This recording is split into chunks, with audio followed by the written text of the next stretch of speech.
This video is about the CSMACD procedure as used in the original Ethernet. The original Ethernet was based on a bus topology. So every N system participating at the bus implements this algorithm.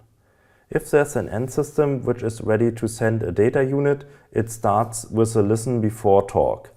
Another term for listen before talk is carrier sense, where carrier refers to the medium.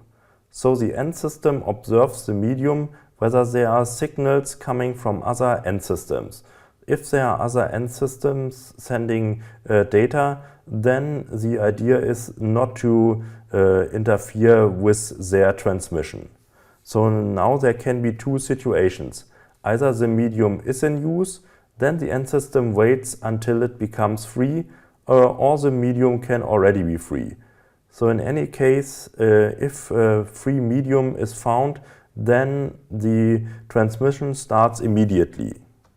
During the transmission, the N system continues to observe what is going on the medium, which is called the listen while talk.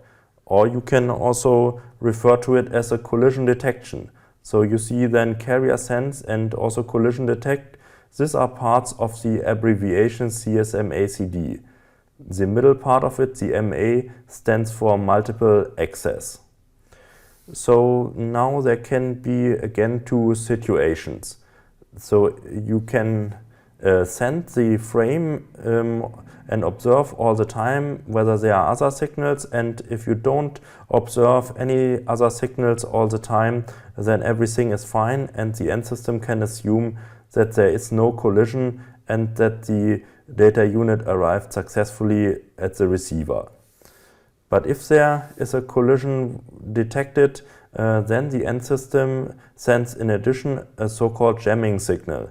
This jamming signal then is to make sure that all N systems which are involved in the collision really notice that there is such a collision and that the sending of the data unit has not been successful. Now the question is on how to continue afterwards. So a bad idea is if both N systems, there have been at least two N systems, it can also be more, which have been involved in the collision, wait for the same time. Then there would again be a collision and that would not be desirable. So therefore the idea is that they have to choose different times, and the idea is to implement a random mechanism. So both systems choose by random a certain time with the hope that they choose a different time. This is done via the back-off procedure. But in the back-off procedure, there's even an additional idea. So if the load on the medium is quite high, so that many systems want to send data units over the bus, then there are also many collisions. And then it would be useful to choose on average longer waiting times, so that the systems have more possibilities for values that they can choose from and so that they have very likely different random times.